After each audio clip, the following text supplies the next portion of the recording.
Let's create an angelic look today. My skin is a bit dry, so I'm priming it with oil first. If you have dry skin, this is just the best prep step. Also, I'm using a bit of primer on my T-zone. This primer is so mattifying, it's crazy. I love using skin tint as the first step, and this one is great. I'm massaging it in with my fingers because it feels more like a cream than makeup. I'm doing my brows with a pen today because it's just super fast. It looks crazy now, but just trust the process. And on the other side too, I'm taking some brow freeze. So I want to create a skinny looking brow, and you see how the shadow works itself into the hair. I found this really awesome concealer. I'm using really small amounts of it, but this is so hydrating. You can already see the shine. So this up and this down, this to the side and this up as well. I'm using a really neutral contour shade. I love doing my nose contour. It's so satisfying. And I'm doing like a little button here. If you go with your bone structure, you can just create a really cool wing. You can already see kind of the shadow of my cheekbone, and I'm just going to follow it to create a really natural looking line. You can just create one layer with everything on it already and then blend from there. And if I have spots like this, I can just use a freckle pen and create molds like this. It took me years to understand that freckles kind of never look regular, and it looks more like I have a little mole there than a pimple. If you are one of those unfortunate people that still remembers the Essence Mousse Foundation, I think you know how much makeup has changed since then, and kids these days, they don't have to worry about it. They got awesome shit like this. Most of the time it was just like 40 shades of beige and then like one cocoa shade. Cocoa, you know? It was like purely to make the range look more inclusive, but there were no middle shades. So my skin here is a bit uneven, and with a little powder, it looks so flawless but still skin-like. Today I'm just gonna do a normal brown lip liner. Depending on how you curve your lip liner, it can either look really full or lifted. So I think I'm gonna do full lips today. Let me zoom you guys in more. I want to try this lipstick from Pat McGrath. It's so beautiful. I don't know if this is my shade, and we just have to see. Lipsticks are so high coverage that I usually blend them out with my fingers. And I found this peachy gloss that has a gold shimmer. Oh, this is so gorgeous. Okay, I am so happy with this lip.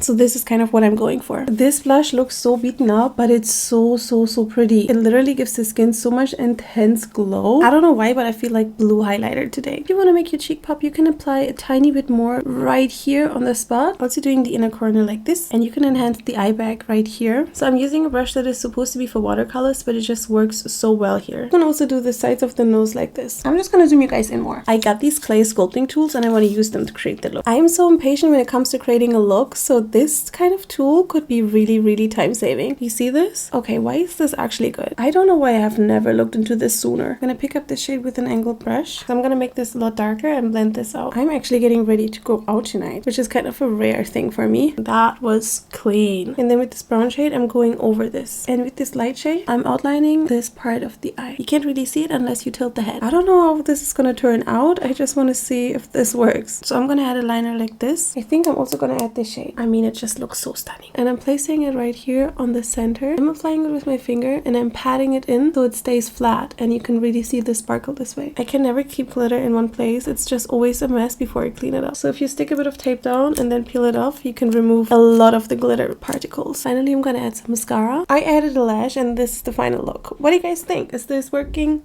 Is it working? I don't know.